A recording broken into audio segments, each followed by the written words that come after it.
We humans have been on the Earth for more than 1 million years. But civilization, life in cities, has come about only in the last 5,000.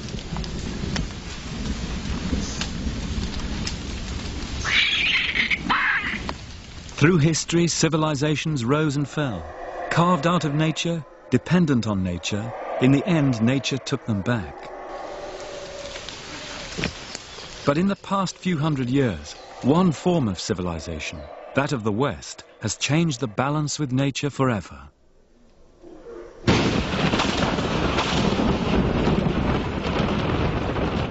And now, it is civilization itself which has become the central problem of our planet. To understand why, we must look afresh at how we see history.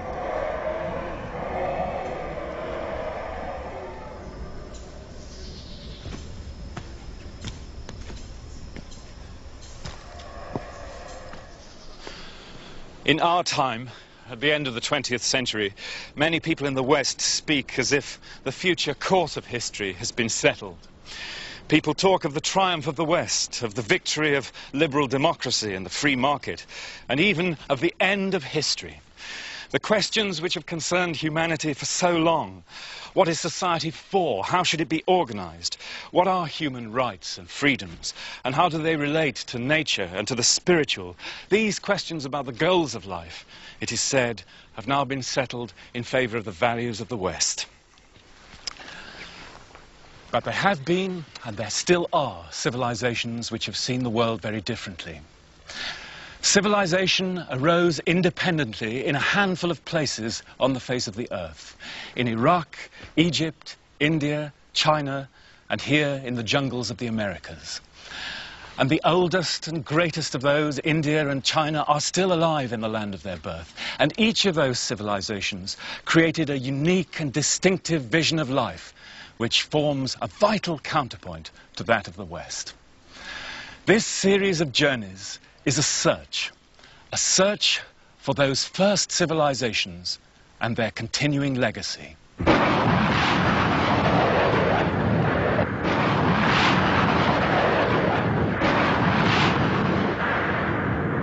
It's through such images that the West has come to know Iraq.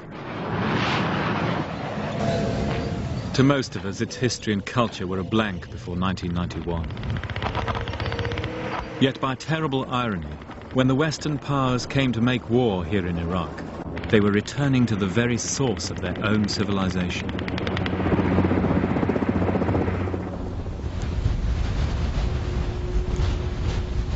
This journey was made on the eve of the Gulf War.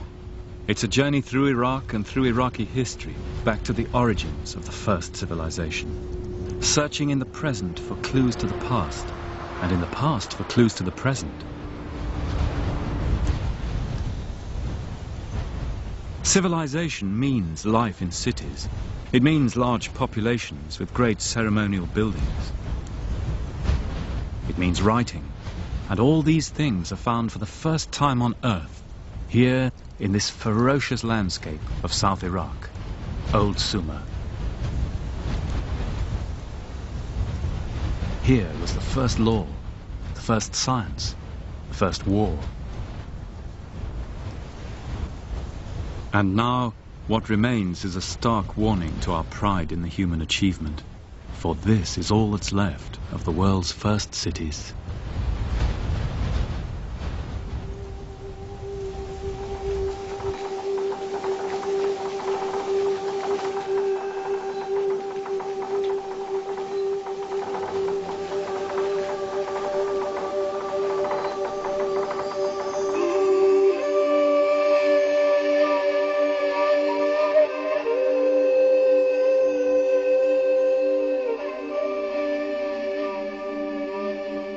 Civilization was born on the banks of two rivers, the Tigris and the Euphrates.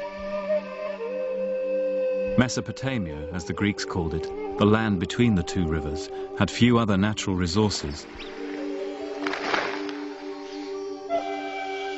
No stone, no wood or precious metals, only water and a rich alluvial soil with which a hard-working people could transform a land of scarcity into a land of plenty.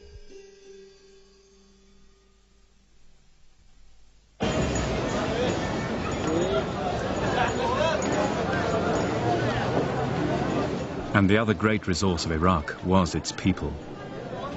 Iraqis are a mixture of Arabs, Kurds, Turks, Persians, whose ancestry goes back to the mysterious people who created the first civilization, the Sumerians. Their character today is still the same as in their ancient proverbs: long-suffering, resilient, hard-bitten, pessimistic. Heirs to a brilliant but terrible history, repeatedly conquered by their neighbors, or brutalized by rapacious military regimes whose conception of justice was an iron fist in the land where law was first devised. Not surprisingly, they were a people who pondered deeply the meaning of life.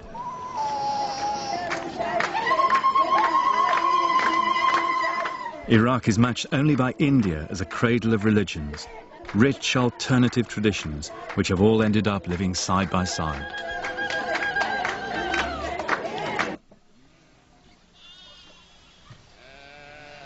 The history of Iraq, then, is rich in splendors and sorrows, the most gifted of civilizations and yet the most tragic, the first attempt by humankind to bring people together in organized societies with a measure of happiness.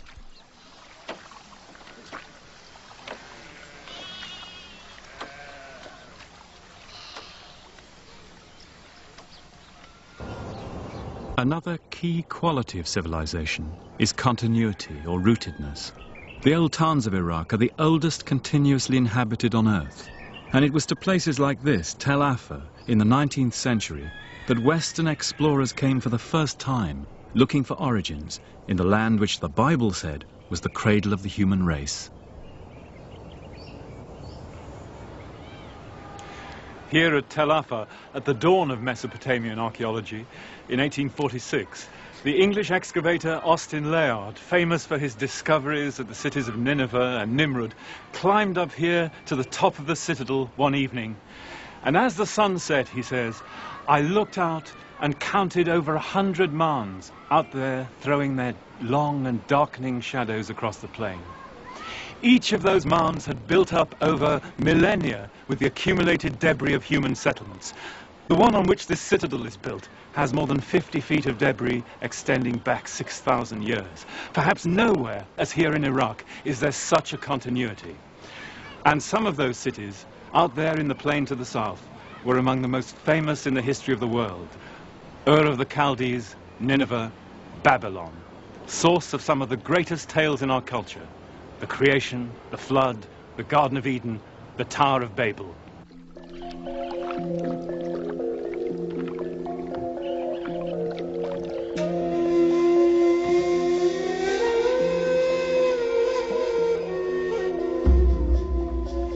Those stories all come from the magical landscape of Iraq's deep south. Here, on the edge of the great alluvial plain of Sumer, is a wild and beautiful marshland where the Tigris and Euphrates meet. This was the biblical Garden of Eden.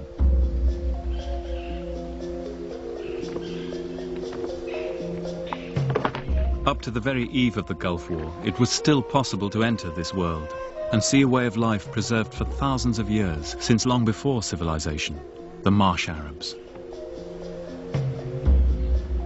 The Marsh Arab villages look much as the first settlements must have done. Man-made islands in freshwater lagoons where they still live by fishing, raising water buffalo, cutting the reed beds, and cultivating the rich soil along the shores and levees.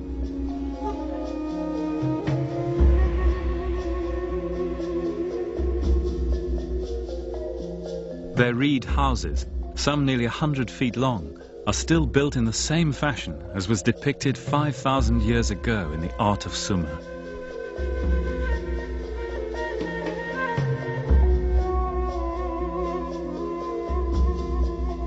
In this world of almost limitless potential, the book of Genesis says the first cities arose in the beginning when God let dry land rise from the water.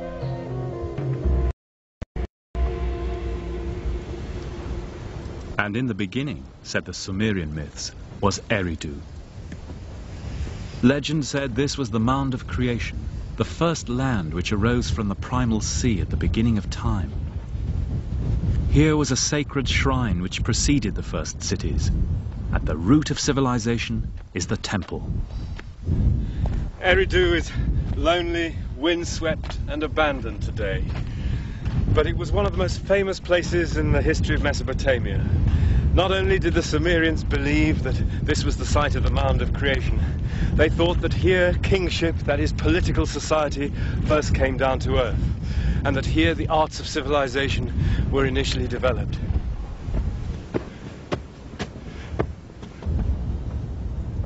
It originally stood on a great sea of fresh water stretching out to the south, the Apsu. And the great temple here, the most famous shrine in Sumer, was named after it, Apsu, named after that primeval ocean of sweet water out of which all human life and all natural life came, so they believed. And in fact, when the archaeologists dug deep into the temple hill, they discovered, around the time of 5000 BC, a little sand mound surrounded by a reed fence with a tiny chapel on it, marking the site of that mound of creation. Hard as it may seem in this blasted landscape, but we're in the area of the original Garden of Eden. For what the Bible calls paradise, Eden was simply the Sumerian word Eden, the wild grassland of the south, the natural landscape before the arrival of the city. And picking over the debris of paradise, it's hard not to see the psychological truth of the Bible story, that the very beginning of our ascent to civilization was also the fall, when we tasted the fateful fruit of the tree of knowledge, the means by which we would become masters of the earth, and yet eventually gain the power to destroy it and ourselves. Truly a devil's bargain. Sumerian myths also tell how the arts of civilization which originated here in Eridu would bring both joy and sorrow. This, they believed, was what the gods passed on from here to future ages through the first true city on earth, Uruk.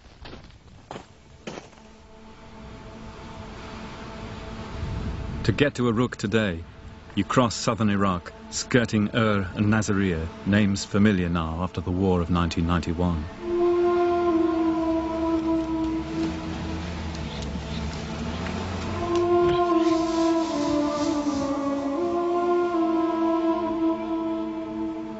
Then you enter a lunar landscape, a wasteland swept by gales of sand. Immense mounds loom out of the haze in a furnace heat. It's 135 degrees out here in the summer.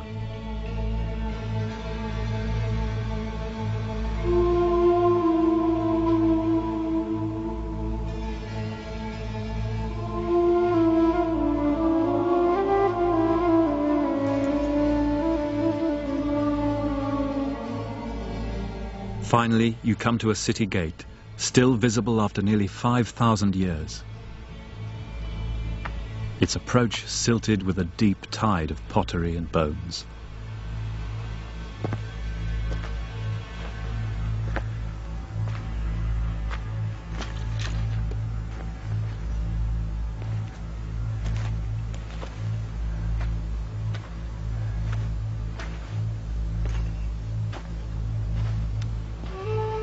And what feelings of anticipation any city dweller of our planet in the late 20th century would experience, arriving at the place which more than any other has shaped our modern world, both in its triumphs and in its disasters.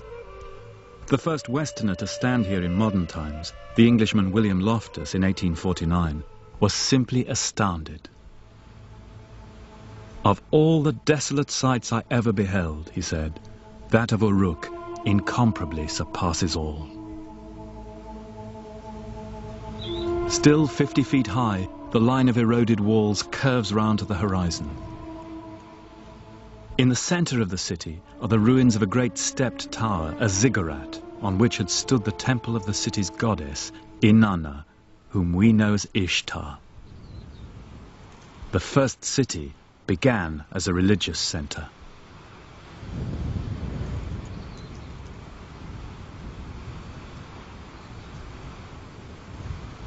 Standing on top of the goddess's ziggurat here in Uruk, you can get a real idea of the vast extent of this site, with a circuit of walls of more than 6 miles. Archaeology can show that these walls were built at the end of a period of extraordinary expansion when Uruk increased 4 times in size in just a few generations. Presumably then, thousands or even tens of thousands of people were moving in from the countryside to this new city life. And there are parallels for this kind of change from rural to urban life in Europe, for example, in England during the Industrial Revolution. Scholars now believe that the population of the Euphrates plain may have increased tenfold in these crucial 200 years.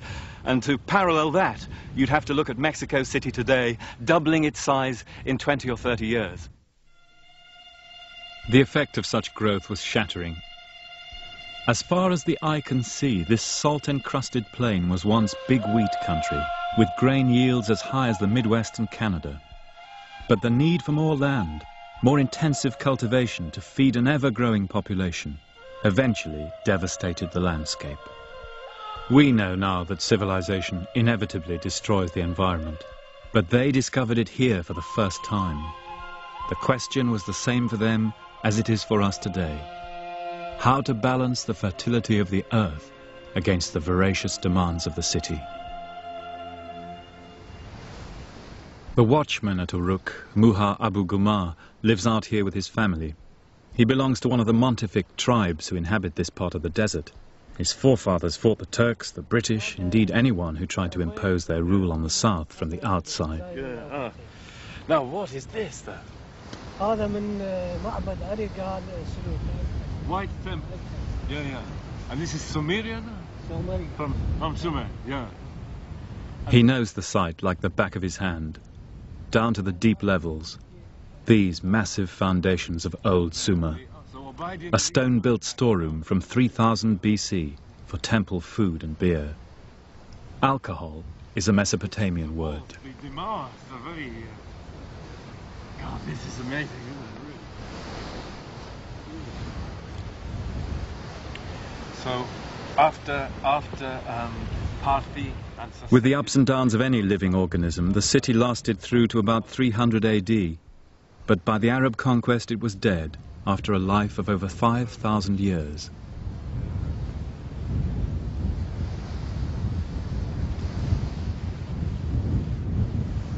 It's a salutary experience walking these weathered gullies, littered with testimony to the long ascent of man, if such it is. Here were enormous temples and palaces as big as cathedrals, their facades decorated with blue glazed tiles, just as you'll see today on the mosques of Iraq. This is from the Irigal Palace. So this is from the front of the wall of the palace. Oh my God. And from the Seleucid times. So this is when the palace was rebuilt after the time of Alexander the Great. 2000. More than 2,000 years old, isn't that astonishing? Thank you very much.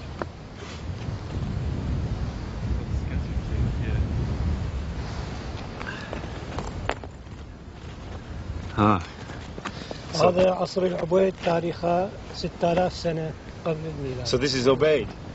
Obeid. So 6,000 years. 6,000. And this. But what is this here? What is this, Mr. Muha? عملة بارتية. It's money. It's a coin money, فلوس. of the Parthians. بارتية. So this is from Uruk in the time of the Roman Empire. Yeah.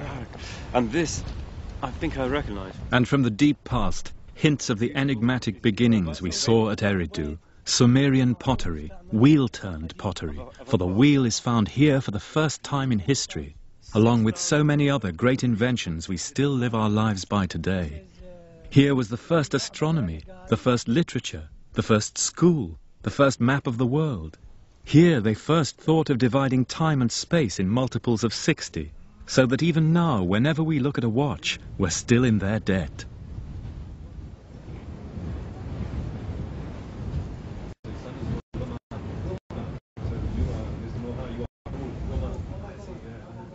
Inside Muha's guest hut, within the old walls, we're the only inhabitants of Ishtar's city tonight. It's wonderful to be here.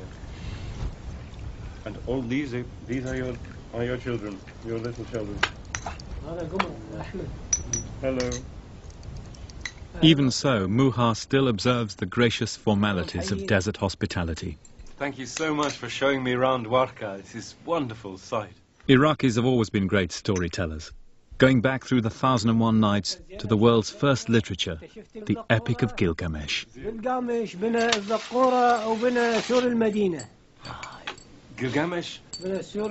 the walls. Yeah. Gilgamesh built the walls. King of Uruk, first and best of heroes. His was the original tale of the flood and the great ark, known today to almost every child across the world. His last adventure was the futile quest for everlasting life, model for all searches from the Odyssey to the Holy Grail, Star Wars and Indiana Jones. And we know his story because of writing. Writing is first found in the world here in Uruk, maybe invented in this city by some unknown genius not long before 3000 BC. Without writing, there could be no civilization. And it was through writing that we humans found a kind of immortality, passing on our memory to posterity, so that even now we can go back with them, as they would say, to a far-off day, on a far-off night, in a far-off time, in Uruk, as the scribe writes, Gilgamesh, what you seek you will never find. For when the gods created man, they let death be his lot, eternal life they withheld. Let your every day be full of joy. Love the child that holds your hand. Let your wife delight in your embrace. For these alone are the concerns of humanity.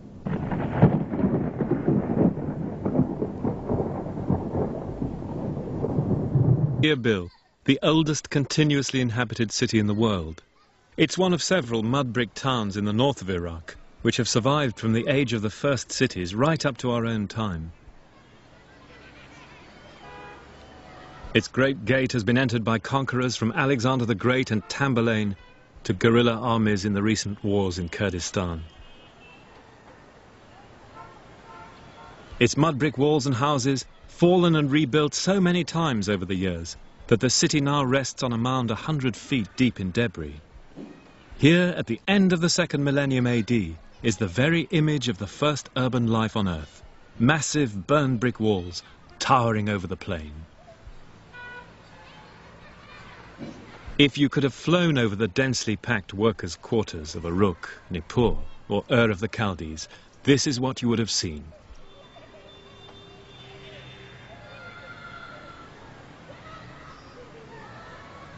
And within the walls of Erbil, we can still get an idea of how people lived and how society was organized in those first cities of old Sumer. For here the past literally is still alive. Inside the old citadel at Erbil, you find yourself in a maze of narrow lanes and alleyways fanning out from the main gate. And although the mud brick houses on either side have been rebuilt and destroyed countless times over the generations, the pattern of the streets is still essentially the same. There are 800 families here today, that's 4,000 people, organized into neighborhood wards just as they were in Ur and Nippur. So these were small-scale, face-to-face communities which knew each other or were related by kinship or marriage or from the old village, perhaps with a local shrine and a tiny little market, rather like later Islamic cities where each ward had its mosque, its souk and its bath.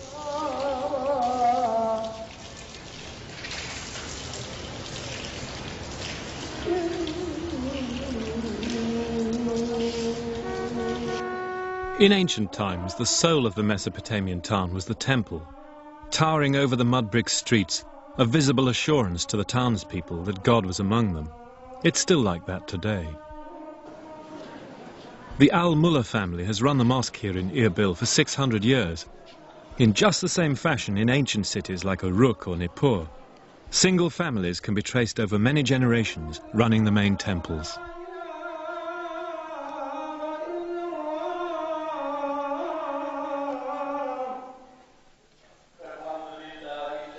In this little corner of Iraq, the gods have come and gone. Ishtar, Zoroaster, Yahweh, Jesus, and now Allah. But the ritual of worship itself has remained.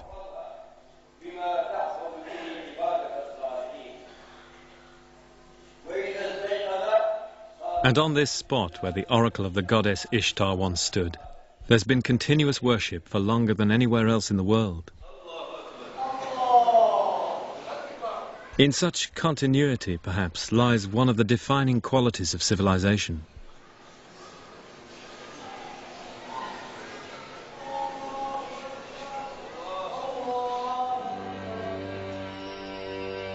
Civilization was a great achievement, and the Sumerians were justly proud of it.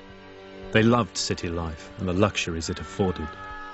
But at heart they were a pessimistic people who knew how fragile human achievement could be. On the famous standard from the golden age of the city of Ur, images of war and peace are mysteriously juxtaposed. One of the great Sumerian myths tells how the goddess Inanna brought the arts of civilization from the god of wisdom, Enki of Eridu, like Pandora's box. Here were the delights of society, exquisite craftsmanship, beautiful clothes, the arts of sex and music. But civilization has a darker side, said Enki, which has to be accepted along with the good. There was the art of being mighty, the art of being kind, the art of straightforwardness, the art of deceit, the art of kingship, justice, and the enduring crown. The resounding note of a musical instrument, rejoicing of the heart, the kindling of strife, the plundering of cities, the setting up of lamentation, fear, pity, terror. All this is civilization, said the god of wisdom. All this I give you, and you must take it all with no argument, and once taken, you cannot give it back. In around 2000 BC, signs of foreboding swept Sumer.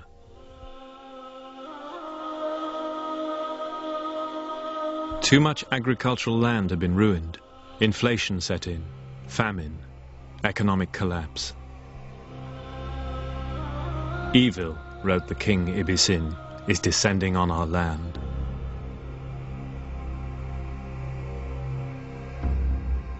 Then all the cities of Sumer were smashed by a coalition of ancient enemies from Iran and the desert. Ur is destroyed. Bitter is its lament. The country's blood now fills its holes like hot bronze in a mold. Bodies dissolve like fat in the sun. Our temple is destroyed. The gods have abandoned us like migrating birds. Smoke lies on our city like a shroud.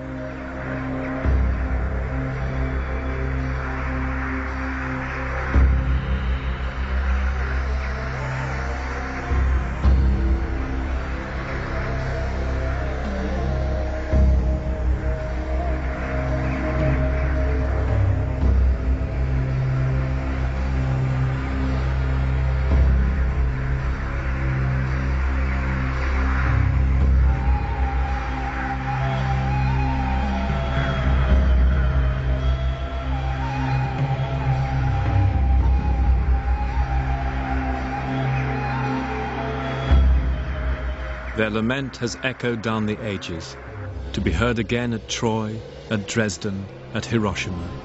And how loaded with meaning it is for we of the late 20th century. For now we too have seen the columns of smoke hanging over Mesopotamia like a shroud.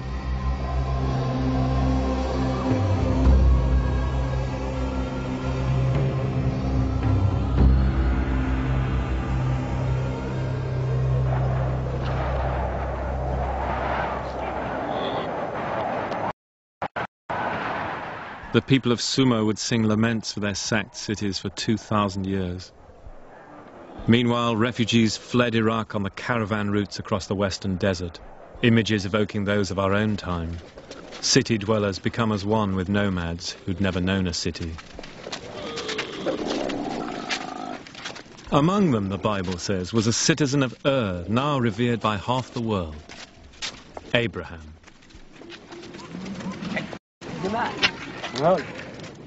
Witnesses to the ruin of civilization, faced by the unyielding harshness of nature. Cast out of Eden, for such people perhaps the old gods had failed. For Abraham, son of an idol maker in the old city of Ur, the disaster sowed the seeds of an idea which would change the world. An idea of stark simplicity, a single God, God the Father.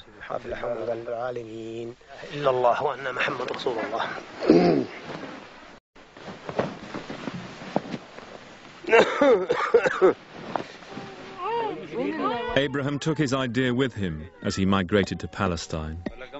And now, ironically, he's viewed as the founding father by Jews, Christians and Muslims alike. For Abraham was the first man to make a covenant with God. It was perhaps Iraq's greatest legacy to the world.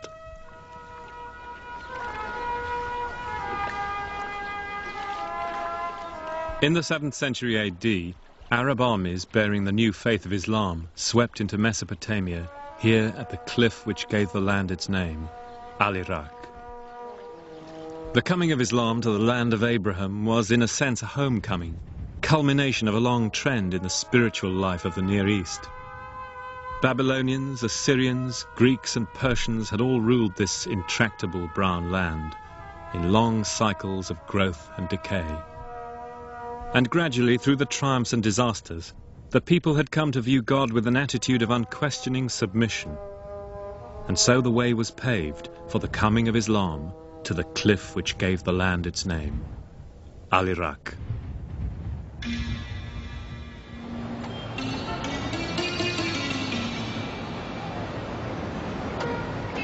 After the Arab conquest in the south of Iraq, Old Sumer, Islam took on a distinctive local form which remained true to its ancient past, Shi'ism.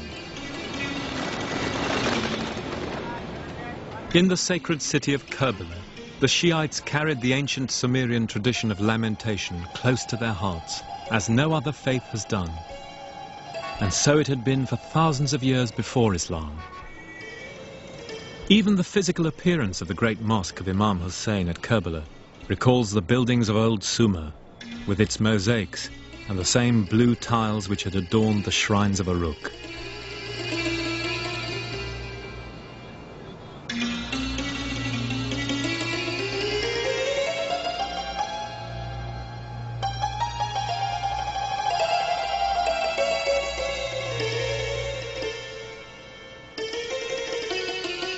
A true temple, as the Sumerians would have said, shining like a rainbow in the bright sun.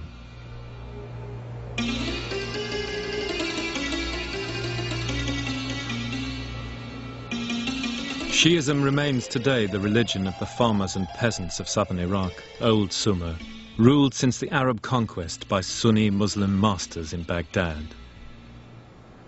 In 1991, at the end of the Gulf War, Karbala was devastated as the Shiites rose again against their overlords. Once more, the sacred shrine of Sumer was sacked and desecrated. And as so often before, the people of the south were left to lament.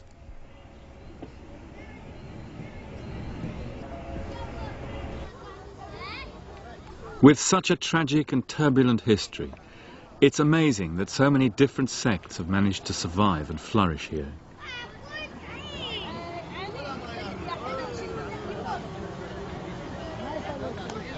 This is a Mandean wedding.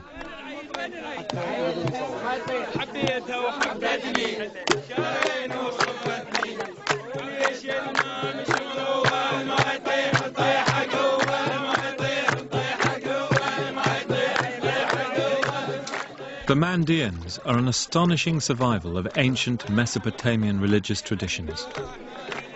You could say they're the last of the Babylonians, but they also put us in touch with the baptismal customs out of which Christianity arose. For like Jesus, they call themselves followers of John the Baptist. Their wedding ceremonies are accompanied by full immersion in the Tigris, which in commemoration they still call the Jordan.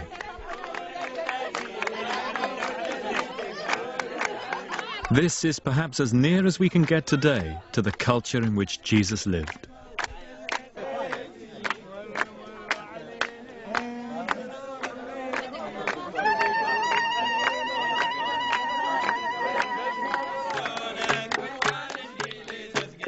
The Mandaeans are a reminder of how pluralism and tolerance are essential qualities of civilization.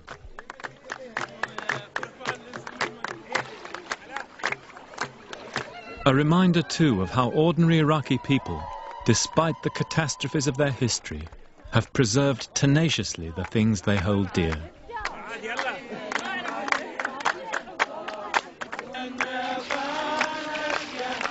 Life is victorious, says their marriage service.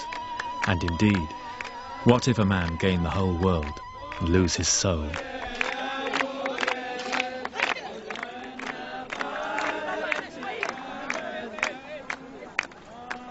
Baghdad had been founded by the Arab conquerors of Iraq in the 8th century. It became the greatest cultural center in the world, the richest city on earth, it was said. Little survives of that time today. Successive destructions of Baghdad have seen to that. But in the center of the old city is the mosque of its patron saint, Abd al-Gaylani.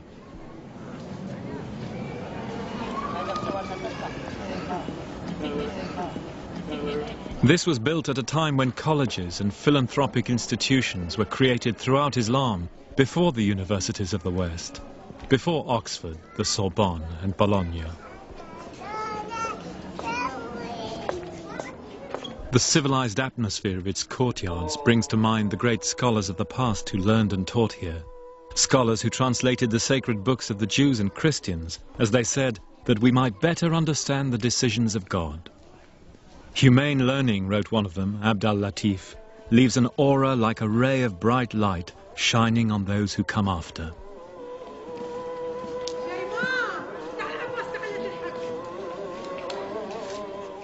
And inside the shrine, you're reminded again of the old customs of Mesopotamian worship, in the glittering Holy of Holies, whose magnificence distantly reflects something of that old pre-Islamic world.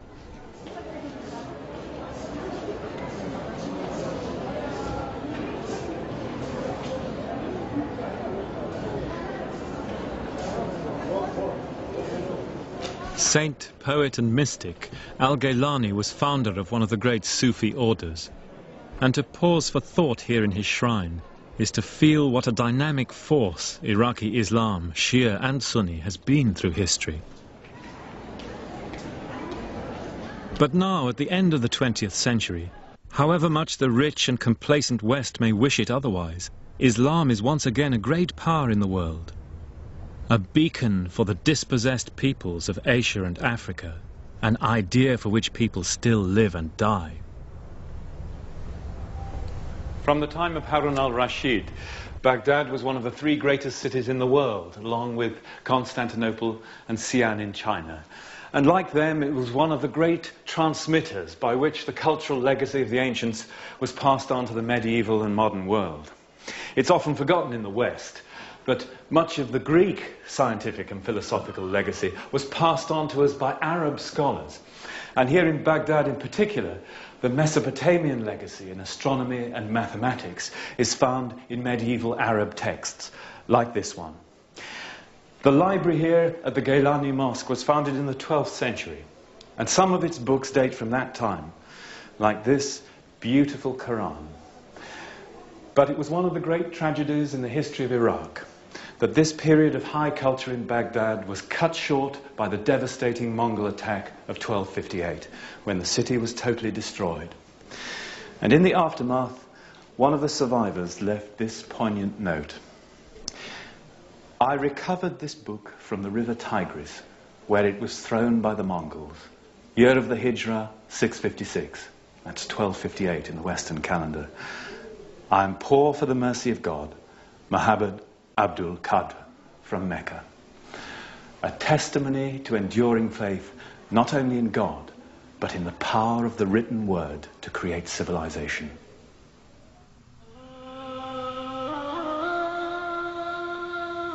You ask me, wrote a contemporary, about the sack of Baghdad. It was so horrible there are no words to describe it. I wish I'd died earlier and not seen how the fools destroyed these treasures of knowledge and learning. I thought I understood the world, But this Holocaust is so strange and pointless that I'm struck dumb. The revolution of time and its decisions have defeated reason and knowledge.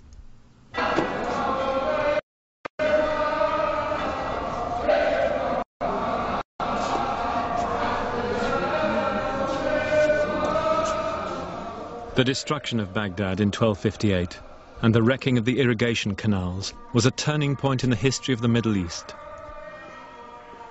There's no doubt, said a Persian writer, that even if for 1,000 years to come no evil befell Iraq, it will not be possible completely to bring back the land to the state it was before.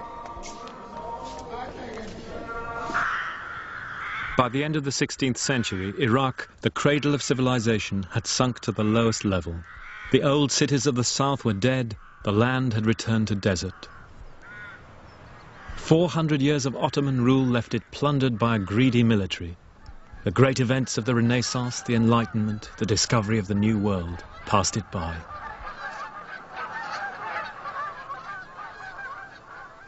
Up here in the north, though, the old traditions of urban life hung on. This is Mosul. The 12th century Arab traveller Ibn Jubayr describes its lovely river frontage, with latticed windows and balconies. There could be no finer or more beautiful place than this, he said wistfully, to sit in the evening overlooking the river Tigris, talk to the people here who are cheerful, soft-spoken, kind and generous to strangers, fair in their dealings, civilized people.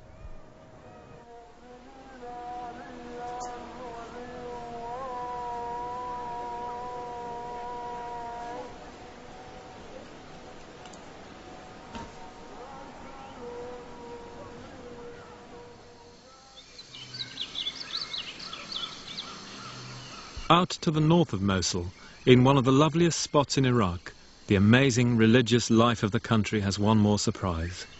Our journey, which started in the Garden of Eden, has brought us finally to the domain of the Prince of Darkness, Satan himself. This is the shrine of the Yazidis.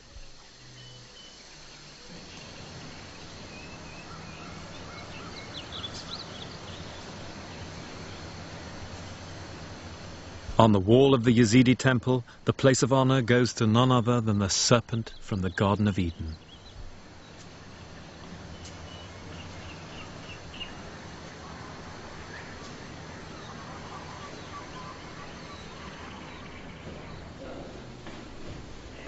Once unfairly branded as devil worshippers, the Yazidis believe that the real power in the world is Satan. It's Satan who dispenses good and evil, sickness and health, and so he needs careful and regular propitiation. Keeping a weather eye on the active presence of evil in the world, in their own way the Yazidis have come to terms with the devil's bargain of Iraqi history.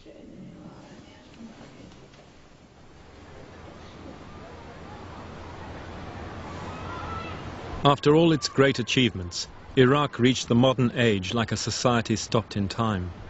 Right up until the 1920s, its ancient towns looked no different from those of the 3rd millennium BC, save that the ancients built bigger and better and had a higher standard of living.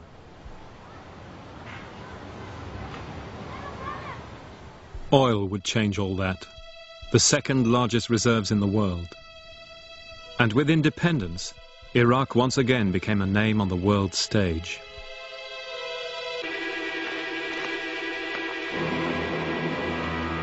The final step of this new order was to restore the most potent symbol of that ancient past, Babylon itself.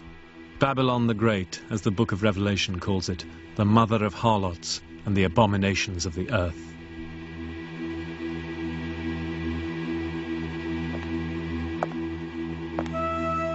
Even during the height of the war with Iran, this colossal project went ahead, rearing up palace walls with armies of guest workers from Egypt and Sudan, where Jewish captives had labored on the original.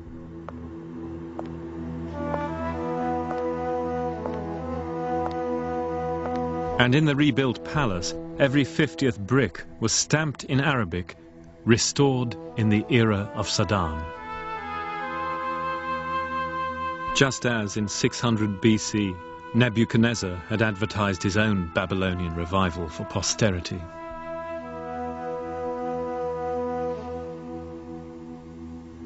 The message to the world from the late 20th century rulers of Iraq was simple. Mesopotamia, they said, had emerged once again from the darkness to become a bright light of civilization. But civilization consists not in walls of brick and stone, but in the ideals created within them, in the humane goals of life pursued by the predecessors who attempted to moderate naked power, as the Sumerians said, to cause justice to prevail in the land, that the strong may not oppress the weak.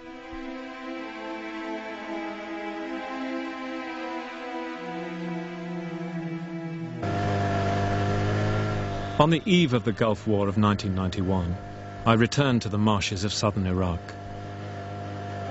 They'd been ravaged and then drained in the aftermath of the war with Iran.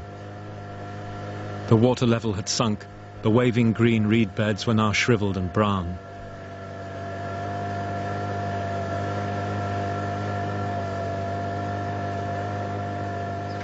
Once upon a time, said an ancient poet, Sumer, the great land of divine laws, had all that was needed for life. You, Sumer, set the ideals of civilization upon humankind. Lofty ideals, robed in enduring light. Once upon a time, when there was no fear, no terror.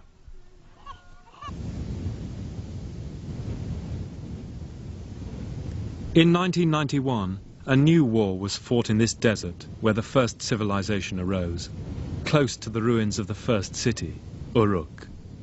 Another war fought over the natural resources of the earth on which we all depend. Another war supposedly for civilization against barbarism. It is as if history has come not to its end, but back to its starting point.